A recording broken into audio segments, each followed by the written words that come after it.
Okay, Ooh, we're rolling. wow. Elliot, thank you. Thank you for Yo, doing this. Adam. I appreciate it because, as I mentioned to you, it's been a while since I've done my last podcast episode, and I Yeah, appreciate you being a part of kind of restarting it and taking a get you into yeah, get you back into the rhythm now, shall we? yeah, thanks. Um, but yeah, I'm curious just to catch up since I haven't seen you in a few weeks. Um, So yeah, as I mentioned before, I kind of want to cover a bunch of different things. We'll see hmm where the conversation flows. I want it to be kind of natural, but then also hmm there were a lot of different topics that I was interested in chatting with you about. But if it's cool, let's start with EAGXTO. Um, I wanted to ask you a few things about it. Like first off, I'm curious how you got involved. I don't think I ever asked you like how you got involved in running it. That's what I wanted to start off with. Yeah. Yeah, for sure. Well, so it started with the team was being created. Liav and other people, Alex, had been working hard on putting together a conference, an EAGX conference, and they were looking around for people to help work on it, help organize it. You need a team of about 5. Is like your core team. There's a between the lead, content, communications, production, and volunteer cord. You need about 5 people. Okay. You can do it with a different number if you really need to, but I think that's a standard team kit that the CA organizes around. And so I bumped into Alex at Bay Area, EAG Bay Area. Actually, I'm wearing the t-shirt for it right now. How about that? Nice. Nice. It's actually the coolest t-shirt this year I've seen for EA conferences. So Sweet. I actually wear it even when I'm not on podcasts with EAs. Nice. Sometimes. And yeah, I just was talking with Alex, and we're like, let's organize our community at that conference. And I guess he made a note in his mind to like consider me as a potential teammate for it. And next thing you know, we're just doing a little bit community organizing type stuff where we're putting together a town hall, and we're all like our team is yeah, kind of congealing. And there's also Kale and Kathy, who were also, I don't really know their story, how they got right into that at that point, but it was essentially yeah, getting to a conference and volunteering there and seeing how it works from the inside is from an operations perspective. And then just talking to the people who are clearly really effective at what they do. And I was just like keeping an eye on Alex Zalisky, and he was like just like taking care of stuff. And also like other volunteers there, Kyle and others who are just doing an amazing job. And so yeah, pay attention to the people who are working really well, and kind of just insert yourself and try to be helpful. Yeah. Well, I'm so glad that it happened because I got so much out of it. Um, I met so many people. I learned a bunch, and yeah, I feel like especially with having a kid now, like travel is a little bit tougher. So just like the fact that I'm from Toronto and it's local, like it was just so amazing for me. I really appreciated it. I'm curious, do you know if there's plans for it to happen again or what goes into that? I'm curious, and if you'd be interested in like organizing it again if it happens next year. Do you know what that looks like? I mean, I personally would be thrilled if there was another Yeah, iteration in the coming year. yeah. It's not my decision. It's on the CEA events team, and there's a division of the CEA events team, which is Okay. EAGX's, and they are the deciders around that. They announce it a few months ahead of time. A lot of things have to happen. A lot of the right witches brew has to happen. There has to be the executive direction from the CEA. There also has to be like the right team at the right place. And I think this was a proof of concept. I think it went pretty well for it to happen again. But I a lot think of variables at play. Yeah. a few. Yeah. A few. I mean, I think it's quite possible if the community holds together. If this conference results in us having like an organic community around it that doesn't require like funding to like make happen every time, Yeah. like if we can stay in touch, if we can keep the momentum, Yeah. then that's what how the investment pays off, right? Yeah. Cool. Do you have any like highlights or what was your favorite part about running it, and maybe what was the hardest part or least favorite part? Yeah, I think so my role was a volunteer coordinator. I wasn't like the leader. I True, was I true. was in Yeah. charge of a team of volunteers. As a volunteer, I Um, viewed you as like one of the faces of it because like you were the face for me. Yeah. I'm a semi-boss, definitely like not even Dr. Robotnik for sure. And I think one of my favorite parts was sitting in one of the office hours with somebody whose work I'd been following for a while, and just hearing them actually answer questions from like in a small intimate room. The office, I did not expect that. I thought office hours were kind of an extra thing, but I realized it also was pretty packed office hours for that speaker. And it was a unique kind of niche topic that people don't typically think about, but it got me thinking like about what we're doing here overall. And so being sitting in a small room with a bunch of smart people and hearing from a person who just gave a talk for like an hour on a topic, and like still seeing that enthusiasm and excitement of like curiosity and like true like commitment to finding the truth. That also my daughter joined me for that. She attended Yeah, the that was so conference nice. Yeah. as a mascot, and and and she actually was sit very quietly while I was able to listen to these people talk, and that was inspiring for me. Similarly, the hardest part I think was chasing her around from time to time. She's almost 3, and we brought her with us. And sometimes I don't know what people think of when they see a staff member chasing around a toddler, and like a bit of like, is it paranoia? What's the word for it? Fear of what people think about me. Yeah. That kind of creeping. Is that Yeah. the word? I think so. Like fear of like your fear of judgment that you're having your kid there, basically. Like Yeah. how it's portrayed, kind of. Yeah, because I was at work. That was me at Yeah, work, yeah. and I brought your daughter to work day. But it's nice. Like I really appreciate it because I don't know, it made it feel less like work and more. I don't know what the right word is, but it added to the vibe of the weekend. I felt like Okay, yeah. cool. Thank you. Um, I hear that from one parent to the other. That's helpful to hear. Um, Like I and feel like it helped lighten things, you know, like when you're going yeah, through like volunteer like training or instructions in the morning and having her running around, like just add some humor and it. I don't think it distracted people, but I just think it helps everyone relax a little bit and enjoy mhm, themselves. So it was great. yeah, Yeah. yeah. I think actually her presence created safety for a lot of people. Because people are like, okay, there's a children around, don't drop any glasses on the floor, type of things, unconsciously even, you know. Um, and I hope that you can bring your kiddo to the Yeah. next. Yeah. Do you ever What do you ever do carrier, like a front chest or back, or? we don't do that often. We have one. Um, Usually we use the stroller, or if we take her to like the grocery store, we put her in the cart. There's like Mhm, an area on the cart you can put her in. mhm. But the carrier we don't use that often. Do you? Or did you like when she For was maybe sure, younger? Yeah. for sure, all day. In Okay, fact, I maybe we could got to use that send. more. I'm at a standing desk right now, and I was able to do work for 2.5 hours like this, like while Wow. she napped like this. And your I was back able to didn't attend work kill. meetings. It was all right. No, it was like you got to get your horse stance. You ever do Okay. karate or kung fu? No. Get your horse stance going, right? You were Like, standing or you were yeah, on? standing, Wow. standing. Um, I think you got a better back than me. posture, posture all day. What else did I want to ask you? Yeah, I think those are the main things about EAGXTO. Next, I wanted to ask you a bit about coaching.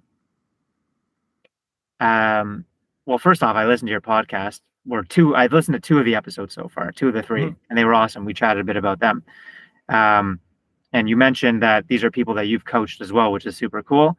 mhm. I'm curious if you have any kind of favorite stories from clients you've worked with that like you could share in terms of, I don't know, like outcomes that they achieved that you were really happy with, or just like favorite moments. Like I don't know too much about the world of coaching, so I'm curious, like Yeah, from your perspective, what you like most about it, kind of thing. yeah, for sure. Yeah, I'm really proud to have worked with those people who have been featured, and I look forward to working with more people who who would be interested in being featured on such a podcast. in the future.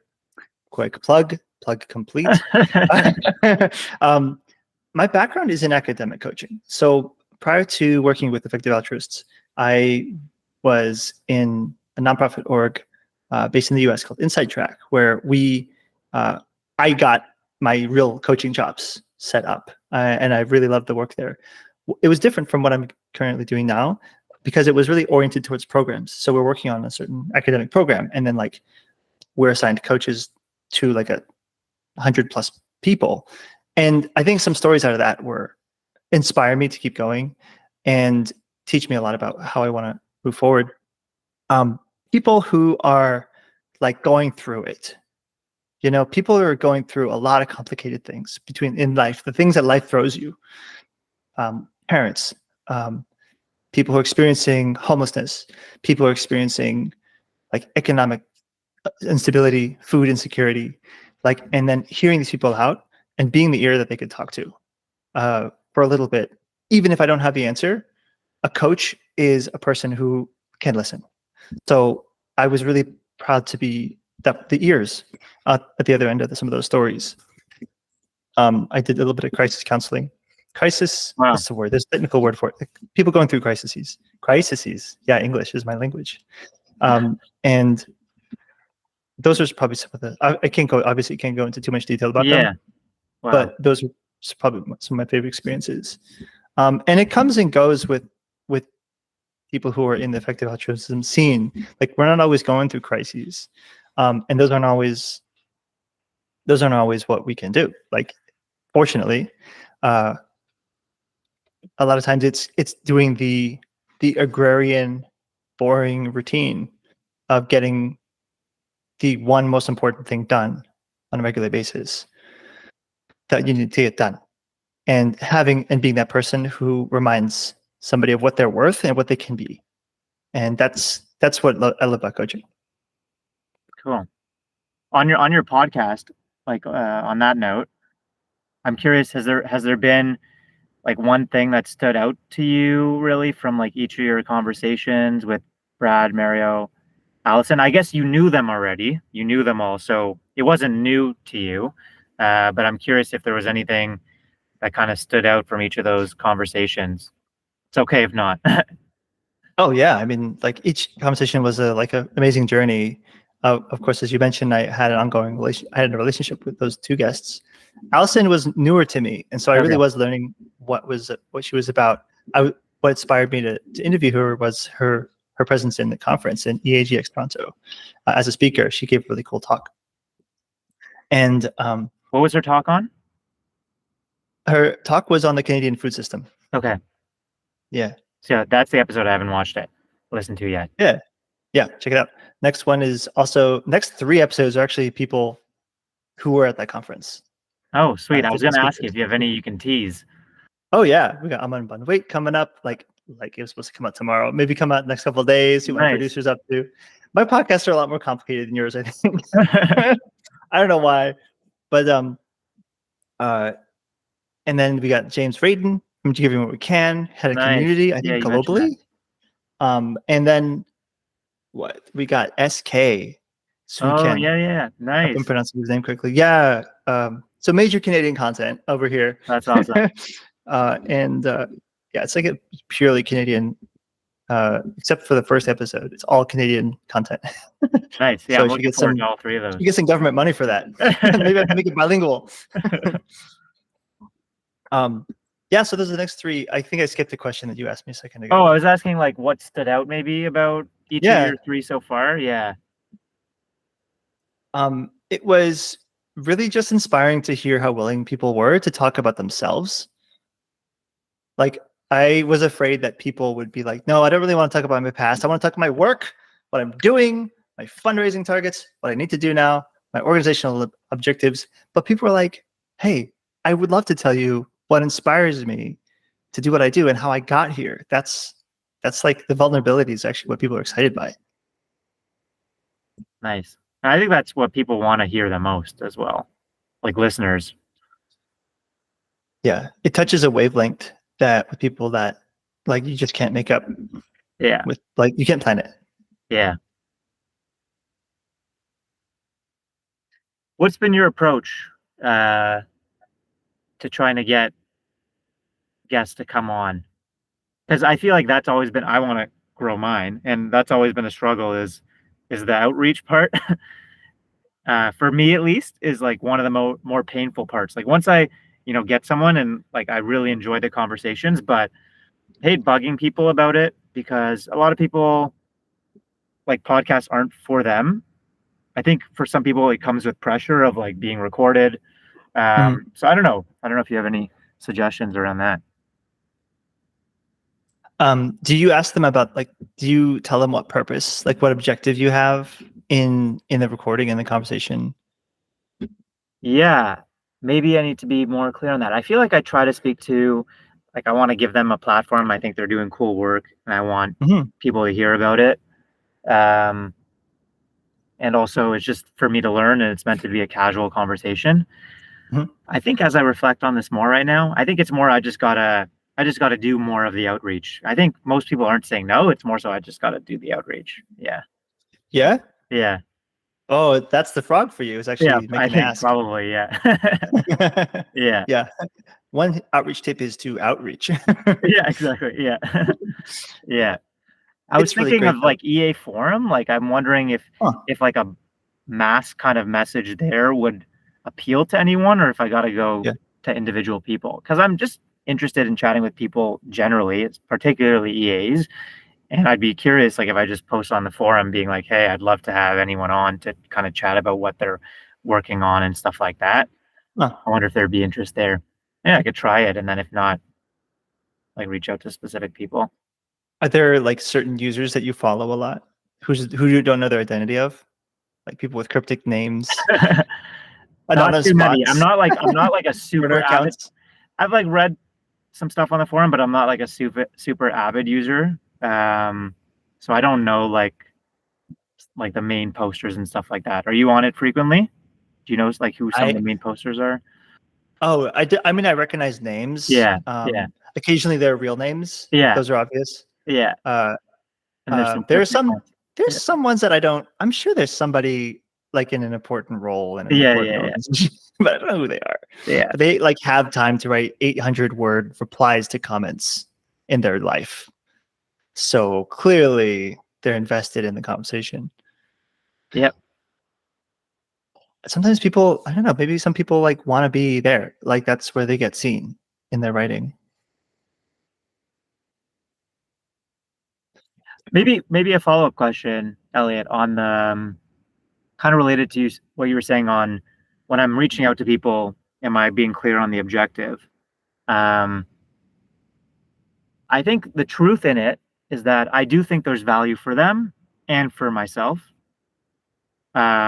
Maybe probably earlier on, like as my audience is kind of smaller until the podcast hopefully grows a bit and there's like a larger audience, maybe the value is more on my end. I'm just trying to think like when you're reaching out about this to these people, are you reaching out to it as like asking as a favor, like where more of the value is they're doing you a favor to come on, or are you trying to position it more as, the benefit is for them? I don't know if that makes sense, but like, what's your thought on that?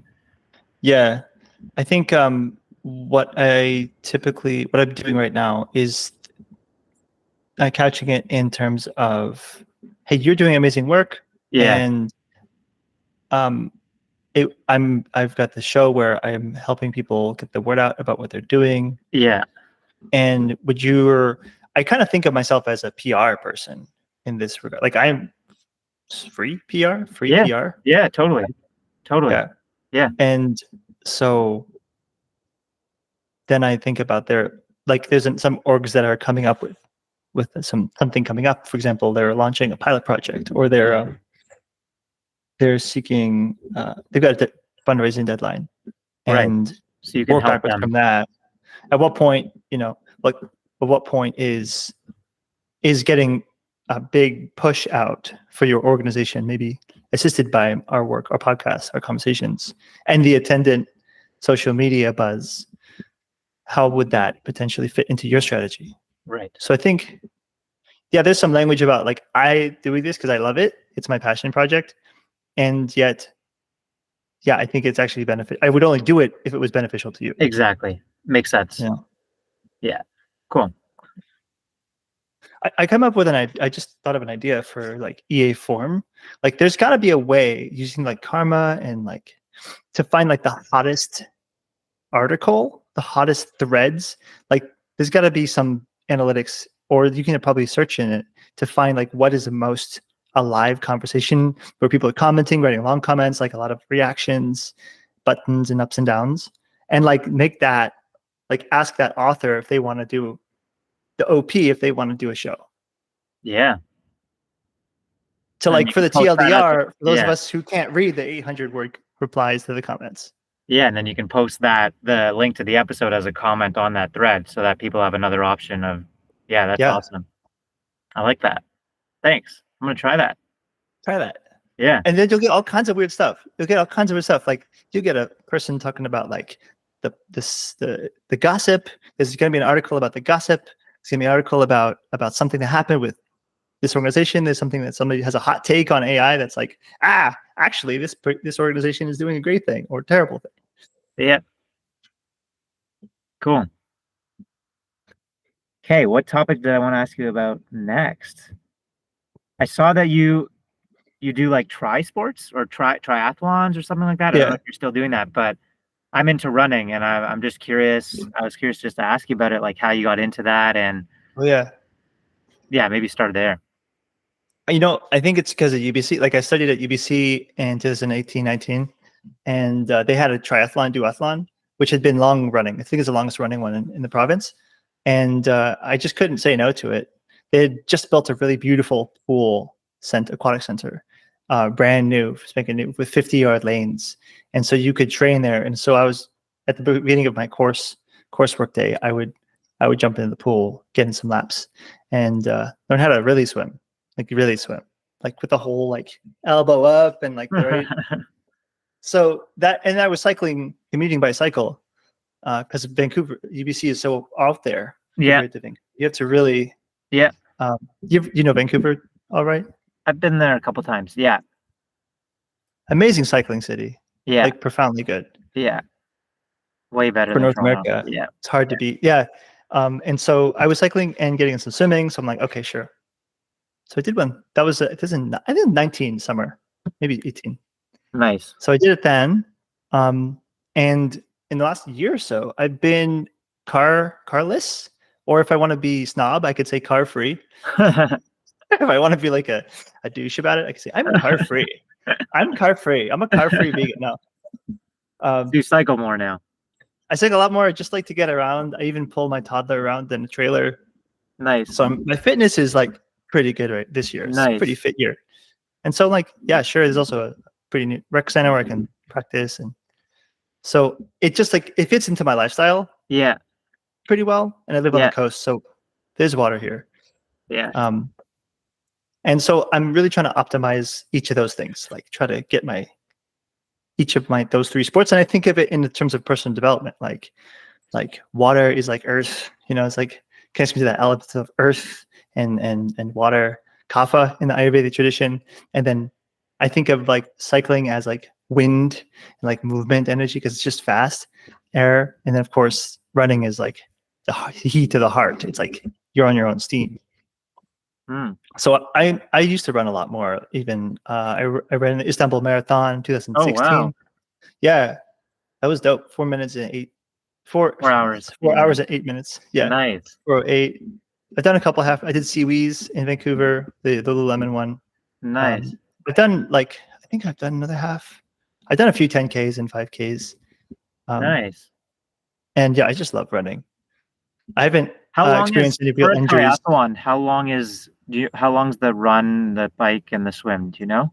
So there's a sprint, short, Olympic, and then an ultra. Oh, okay. There's a bunch of different ones. Okay. So different kinds. The one that I did, I think, is either sprint or short. And I think that was a 700-meter swim. So back and forth across the pool 14 times. At UBC, it was like that. And usually triathlons are open water, but sometimes you get the pool ones at UBC. And then so the Olympic or also called standard, is 14, or is it 15? 14 or 15, 1,500 meters. Oh, double. Okay. And then it ends with a 10K. The middle is a 40K bike ride. Yeah, I think it's 40K bike ride. Okay. That's the Something part like that's that. hardest for me. Like finding whatever amount of hour or 2 or 3, whatever the hell 40K takes. The time Finding commitment. that amount of time, Yeah. finding a straight line with no diesel trucks spitting at you. I don't know where my town it's not easy. You're gonna get rolled coal where I live. Yeah, it's a big time commitment training for this stuff. Like, Yeah. I find also when you fall out of the habit of it, like I did my first half like a few months ago, and that was a lot of fun. And I was in the rhythm of it. Oh, wow. I was feeling really motivated to run a full marathon. And it takes time. Like, it was like 4 or 5 hours a week of running. And I was in the habit of it and it was going well. And then I got injured and it fell off. And now I'm trying to get back into it. But I'm just like, where did I find the time to do this? It's funny how, like, obviously I was doing it before, but it's funny how once you fall out of the habit, it's so hard to get back into it. Yeah. That's the real sport. Is the king sport is to find the sport, do the sports, and then live your life. That's the king of all sports. Yeah. What else I want to ask you about? I don't know where I found this stuff, because I wrote all these notes, I guess, during EAGXTO when we first talked about doing a podcast. I saw somewhere that you were into like veggie gardening, and we have like some grass area for the first time. So we're looking at like maybe starting one up. So I was curious if you have any advice for newbies. Yo, for sure. Be patient with yourself, because there's a lot to learn. It's a whole field. Hot field. People have been doing this for thousands of years and learning as they go, and making mistakes as they go. Yeah. And what are some easy ones to start with? First, tell me how much sun you got. How sunny is it? Very. Yeah? Not much. A lot of sun? Not much shade. Good. Yeah. It's September in Ontario, so you got to consult a planting chart. I live look it up in the West Coast. Yeah. Probably you could do probably the wisest thing would be like to learn as much as you can and set yourself up for the spring, starting really early in the spring. Okay. With things like tomatoes. All right, I got a few months to get ready. Seeds. Get your equipment. You could, if you got time on your hands and energy to get some of these started, what you could try is overwintering something like onions, beets, or some other things. I'm not too good on the whole list of what you could overwinter, but if you really have time to invest now instead of waiting, you don't want to sit in your hands for a few months. Build your setup, whether maybe it's building garden beds or just making your soil just right. And start something like onions or garlic. Cool.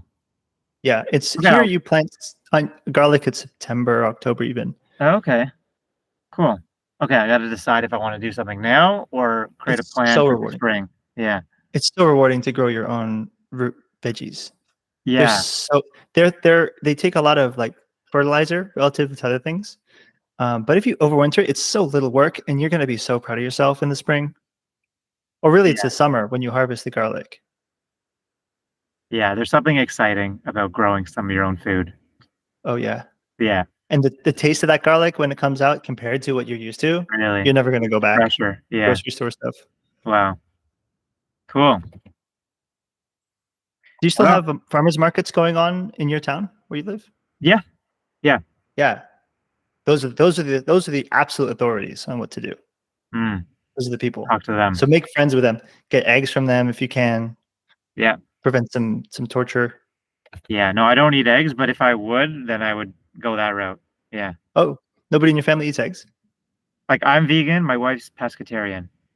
Oh, wow. Okay. Yeah. A pescatarian inclusive. She eats exclusive fish, eggs, dairy. Pigs. Okay. Yeah. Okay. Doesn't eat meat. Like, doesn't eat chicken, beef, whatever. Yeah.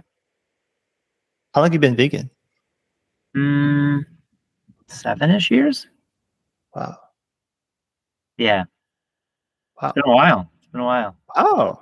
Yeah. Remember, how did you start?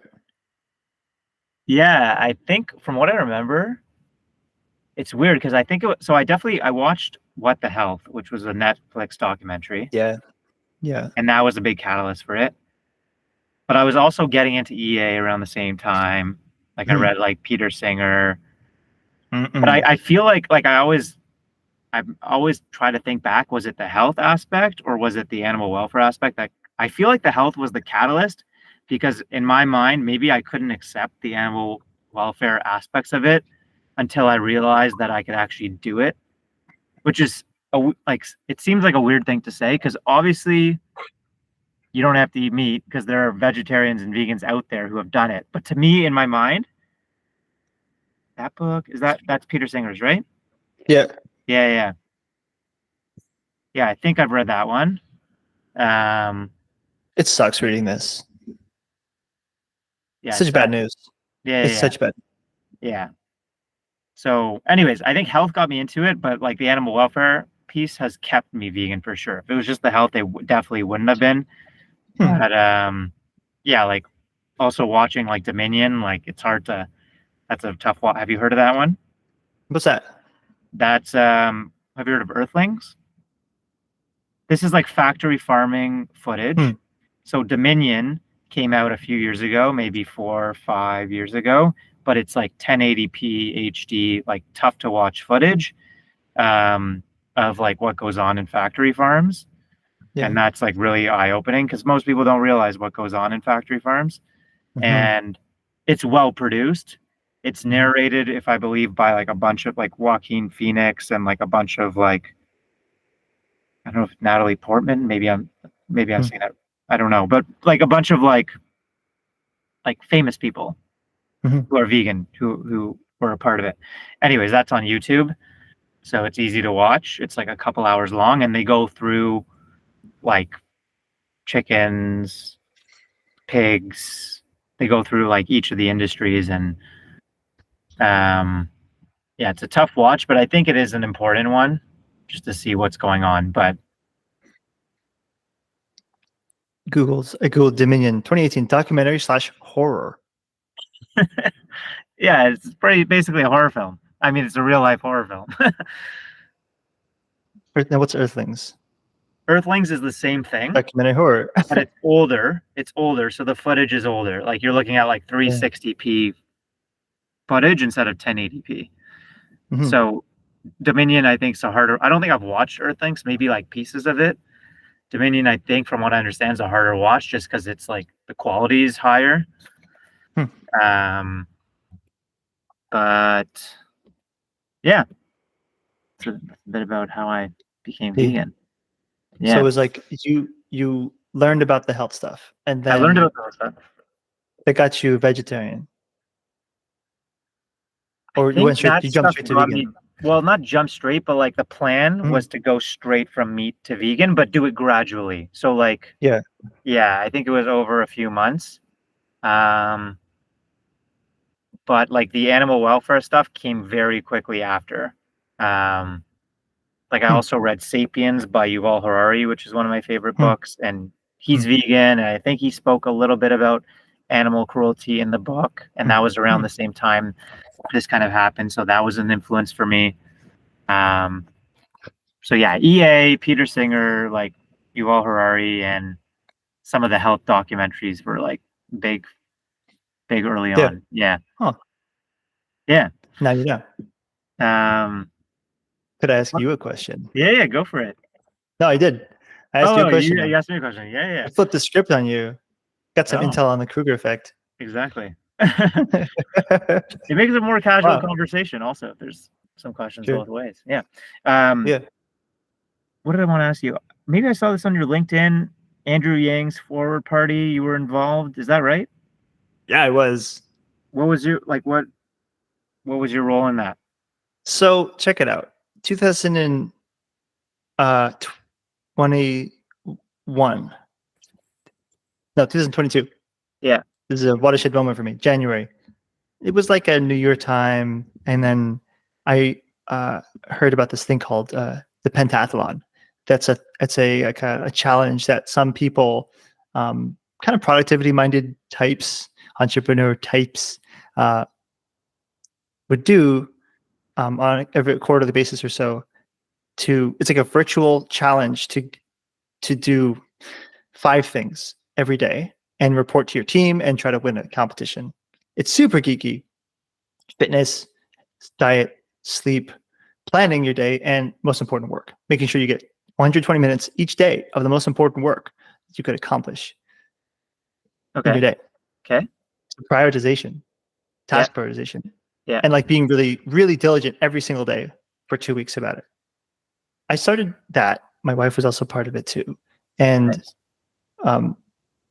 I hadn't been an EA or anything like that really since, like deeply committed to it. I'd kind of been involved with it in the past, really involved in the past. And then I kind of fell away and kind of became disinterested.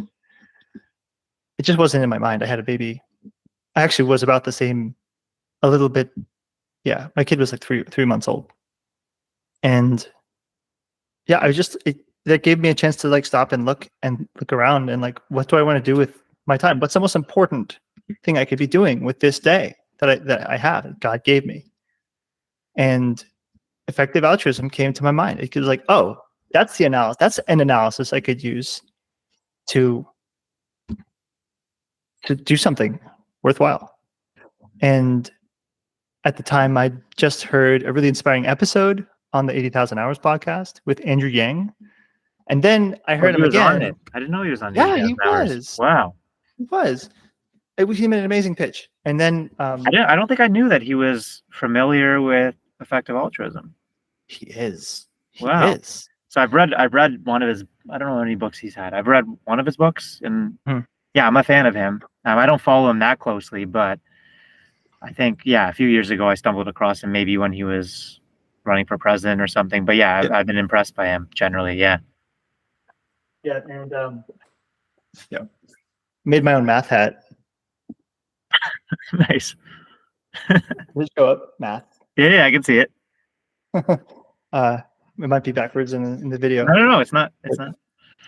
Yeah, here's where I put my math hat on. Custom trucker hats by Elliot.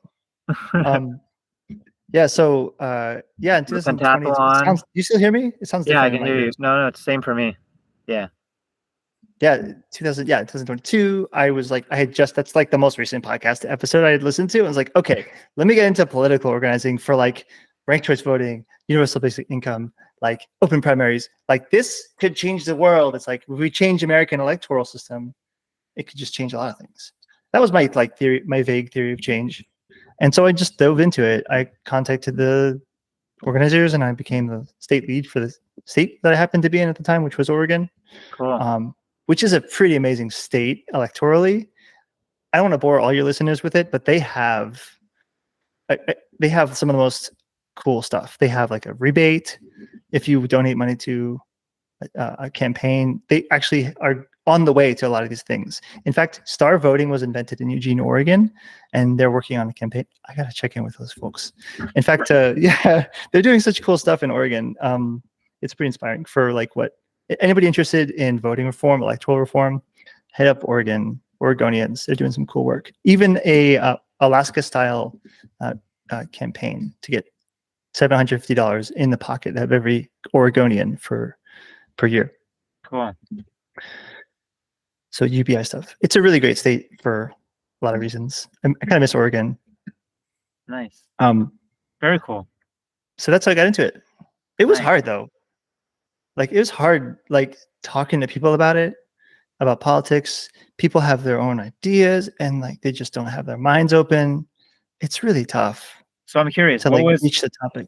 What's Andrew Yang's view on the best way to like fix the election process in the US and to make it more democratic? Like I asked because I just listened to, I don't know why the name is escaping me. I like Lex Friedman's podcast, and he just had someone on it who was basically saying the main issue is that like corporatism, and that basically there's so much like corporations in the US like spend so much money, like they donate, they give so much money towards different campaigns, and as a result, like the candidates are really catering to the corporation's interests. So I guess this was more so a critique of like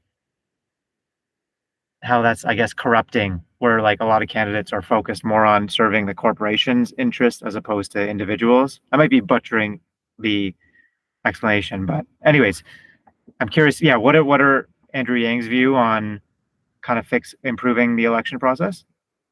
Yeah, that is a really really bad problem. The fact that special interests have access to political elites, Yeah, the way the rest of yeah. us don't, is a problem that is made worse by Citizens United in the United States.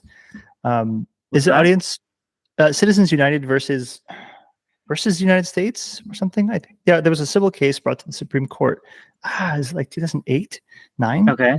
Okay. which allowed anybody to give as much money they want to political campaigns, and because money is a form of free speech.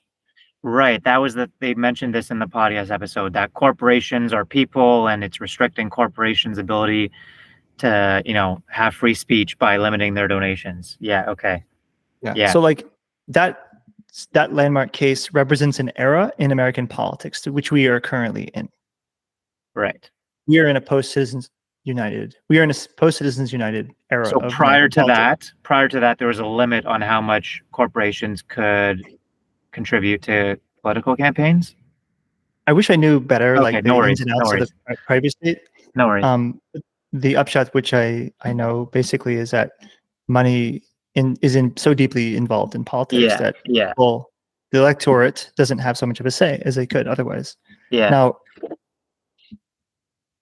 Andrew Yang has his own podcast. It's really, really informative. He talks about his beliefs all day. He's got his books. I didn't even know he had a podcast. I got to check it out. It's a really good one. Yeah, it's really casual, and he has amazing guests from across the spectrum. So check it out. Quick plug for his show. It's called Forward, I'm pretty sure. He's really diligent too. He's a hardworking fellow. Really hardworking fellow. Cool. See here, totally a hero of mine. Hence the hat. Yeah. So he had an interview pretty recent where he kind of drove home his current theory of change, which is we need to get our voting system fixed, and then all these other good things can happen. Until the humans of America are represented accurately, the wishes of the people are represented accurately, we just can't have much progress. We can't go that much farther. So there's a very interesting debate between like two of his major the things that make he's famous for advocating on universal basic income, and alternative voting systems, including such as ranked choice voting. Like the in Eugene and some parts of the world will raise their ire at me for calling ranked choice voting like the form of voting reform that's needed, when in fact there's approval, there's STAR, there's other kinds of voting systems, and that's a whole conversation. Voting reform, not electoral reform necessarily. It's a bit different. Voting is like how the ballot looks, like how if you vote currently, it's like you vote for A or B. Right. Ranked choice voting lets you to choose B, C, A. I like B. I hate A, so C is in the middle, for example. Say it again. So I like B, and then I like C next best, and then I like A least. Is that what you're saying? My example was that C was the middle preferred. I mixed it up to make it tried to make it simpler. Yeah. But I made it Right. So you're ranking them as opposed to just picking one. Yeah. And in my opinion, a superior system is to score them, where you can give A 1 star if you don't like A at all. You can give B 5 stars because you love B, and you can give 2 stars to C, or you can just give also 0 stars to C. It's much more high. Is there a simple way to explain what this fixes? Like, I'm not too familiar with this concept. Like, is there a simple way to explain how this is better than the current system where you pick just one or the other? Yeah. When you have more than 2 choices, it's not always a test between the lesser of 2 evils. A third candidate changes the whole conversation. It makes it less black and white. It makes it less partisan. It makes it less angry. People actually start thinking about solutions, and they start getting less backbiting. They don't always look at it like there's the enemy and there's the protagonist. They can actually build coalitions. Like in Canada, we have coalitions. In Europe, we have coalitions. Like in France, they built a coalition to keep that right-wing party out. because in those countries they have multi-party democracies.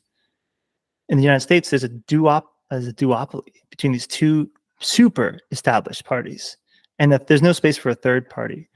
Whether you're What does that mean? There's no space for a third party. Like, why can't there be a third party? When I guess I'm trying to understand, how does the ranked Yeah. choice voting help bring a third party to life compared to the current model? Because that's what I'm hearing. Is that right? That you're saying if the US were to switch to ranked choice voting, it sounds like Andrew Yang thinks it's more likely that a third party would emerge. Is that fair to say?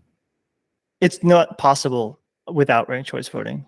How come? If you only have two options on the ballot box. Oh, why do they they It's won't gotta be add a two. third As option? of Like, No. because you know what I mean? You could have yes. a third option without it being ranked choice voting. It could be pick A, Yeah. B, or C. I don't care about your rank. I just want, so that's what I'm trying to understand.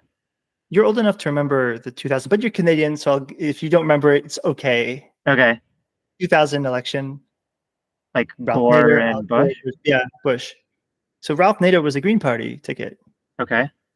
And he was criticized for even having a campaign and putting energy in his campaign, because people on the Democratic side would say, if you vote for Ralph Nader, you're taking away votes. jeopardizing You're right. the bigger cause, right? Of getting Right. Bush away, this terrible candidate on the Republican side. Right. Because you're splitting the votes. Exactly. How does ranked choice voting fix that? So that in that example, you might pick Green followed by Democratic followed by Republican. So you're saying in that example, is the idea that even if votes get split between those two, it's not going to result in the Republican Party winning? Is that the idea under ranked choice? Yeah. Okay. You get a chance to express your actual true values and not have to be strategic and overthinking. I got it. Okay. You can actually just say, hey, this is a person who I think is qualified and appropriate to That run. makes sense. That makes sense. Just be elected, right? Got it. Cool. Yeah, I'm more familiar with Andrew Yang, like I've on the UBI stuff. Yeah. So I got to look into more of his views on this stuff. Cool. So I met someone actually at EAG London, which was the only other EAG or EAGX I've been to, and he was very big on trying to push ranked choice voting. Can't remember his name, but that was like his main. I think so. Yeah, I can find his name after for you if you're curious. But yeah, I am curious. Yeah. Wow, we're coming towards the end. It's almost been an hour. What? Yeah, I'm trying to think what else I want to ask you about. This one, I want to ask you about rationality. Like, I know rationality as like a community is like closely associated with EA. And I think it would appeal to me, but I don't know much about the rationality community. I don't know if you know, or like if I wanted to learn more about it, like I've heard of like Less Wrong, but I've spent like no time on it. I don't know if you're familiar, like, or maybe you'll, based on your smile, you're like, don't go into that stuff. But I'm just curious, like, do you think it's worth exploring? And where should I start? Like, do you know where you're supposed to start if you want to kind of get exposure to that? Me and you're pretty similar in this regard, Adam. Actually bumped into, I met a guy who's into Less Wrong, and I had a nice long chat with him where I told him, look, I don't think I'm smart enough for Less Wrong. I don't think I'm rational. I don't think I'm smart enough to be less wrong. And they said, like, no, like rationality is for everybody. Everyone could be a little bit more rational, and you can be a little bit more thoughtful about things. And there's such great resources. My favorite experience with rationality, the rationality community, was a workshop I went to at an EAG conference. This is actually quite a long time ago. My first one was in 2017 in San Francisco. And Baxter Bullock and Catherine Lowe put on this thing where they talked about scope sensitivity.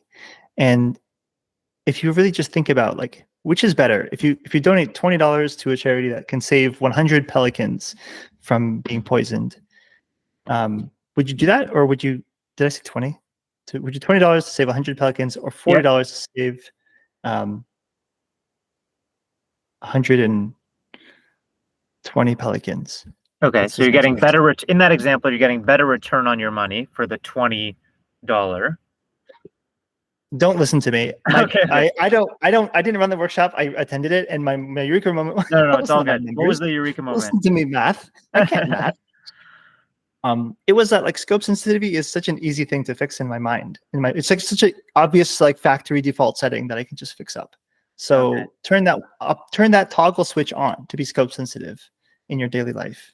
So that was actually not even a rationality thing. That was like an EA thing. Technically, there was a rationality talk that I'm not remembering, where they talk about trigger action plans and just like observing your own behavior and observing where you go wrong and thinking of a way to intervene wherever you go wrong and have an action plan. Every time I touch the doorknob, I'm going to say to myself, I'm working out today before you leave your home or something like that. And then like having a pre-committed script for yourself to make sure that you do what you want to do. Yeah. So in terms of personal productivity or personal effectiveness, rationality has influenced me in those ways. Cool.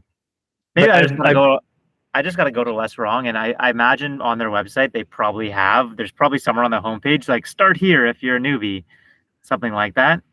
I might just check it out because I feel like it could be interesting. Also, like forecasting is like another community I see like a lot of VAs are into, which I think I would also probably enjoy, but I haven't gotten much exposure to it.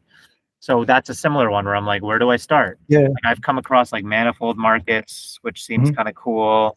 I don't know. I was just curious if you had any thoughts there, anything good you've come across. I have a funny example from Manifold or one of the markets. Yeah. There's a volunteer. Oh, there's Metaculous as well that I'm heard of. There's this once I was in the back room of one of the EA conferences, and people were kind of gossiping about what the next one would be, where it would be, and one person, he's like, wait, so it's confirmed that is going to be at Are you sure it's going to be like that? And they're like, yeah, it's been cited. So he opens his laptop, he like types in a prediction, and he's like, yeah, I'm going to get so many points out of this one. Because he has like inside knowledge about like this specific question that people have been wondering about. It was really funny. That's funny. There's a scene there. Are you allowed to do that? Is that considered like insider trading? I don't know. I hope I didn't out him and take away his mana or whatever it's called. That's funny. But I didn't have any names. So if you're listening, you know who you are. Report yourself accordingly. I have my Metaculous as my homepage of my Google Chrome tab. And I essentially just use it to keep track of who's going to become president in this fall. What's it currently saying? Adjust my PDUM accordingly. Adjust your what accordingly? I just said PDUM. Oh, yeah. Let's see. Where are we at? It's just I was like on the top one because it's a very hot question. Yeah, who will be elected U.S. president in 2004? You heard it here first. Kamala Harris is at 51%. That's quite a bit down from a few days ago. Toss-up. Yeah, 49. And Joe Biden's at 1%. And that's only because like Metaculous doesn't do 0. They're too wise to do 0% for anything. I feel like all these elections are a toss-up, and I just feel like it's because it kind of goes back to what we were talking about before, what you were bringing up, where I feel like a lot of people, like the idea of these parties, like a lot of people will just identify with a party. It doesn't matter who the candidate is. It's like it's like a sports team, right? It's like, it's just like half the population's on each side, and they're not willing to switch no matter who the candidate is. It almost feels like when's the last time there was a U.S. election where it was like one of the sides got more than 55% of the vote, as opposed to being like 50.2% versus 49.8%. Obama kicked some pretty hard ass. Did he? He did? Okay. Yeah. I think that was a pretty heaviest victory in recent memory. Okay. When he first got in. It is possible to have a little bit more of a consensus. he was pretty charming. Yeah. He had it all. Yeah. Elliot, anyways, I know we're coming up on the hour. I really appreciate it again. Thank you so much. We got to cover a bunch of different topics, which was awesome. Great. So thank you so much. And just as a small thank you, something I want to do, like for guests who come on, is just make a small donation to the charity of your choice. Do you have one in mind that you'd like? If not, I can Oh, follow up with you after for it. oh, this is such a sweet surprise. Thank Yeah, you. no worries. Oh, it's funny because I was gonna donate something to I had a personal challenge. I was gonna donate to a like slightly ineffective charity as a result of me failing my challenge. I wasn't gonna donate to like the some Republican political campaign, Yeah, but I was, yeah. but it was gonna be like, I don't know, something less effective than I otherwise would. So this is a way for me to reclaim that. Let's send it to. I feel like what did we talk about today? We talked about a lot of different things. Something in the spirit of a call today. There's so many good charities out there. So many people doing incredible work. Well, we talked about like community building stuff. We talked about like political stuff. We talked about animal welfare. You're in Canada, I so you am. got to donate to a Canadian one. I mean, it doesn't really matter. I mean, but I want you. For you, I wish you tax efficiency. I'll take the tax receipt. I wish you tax efficiency. All right, so RC forward. Sweet. RC forward. That's where you got to put it if you want to. Okay, I'm Canada, $50 on behalf of Elliot. Sweet. What? Yeah. $50? Yeah. You're gonna do a lot with that. Yeah. Oh, thank you. No worries. A small thank you. Yeah, a small thank you for coming on. You're the best, Adam. All right, Elliot. Until next time. Yeah, I can't wait to hear this. Yeah, I'm gonna put it out quickly. Goal is within the next week or so. Yeah. Wow. Yeah. Great. Congrats for getting started back up. I look forward to the next episodes too. Thanks, Elliot. Bye. See ya. Bye.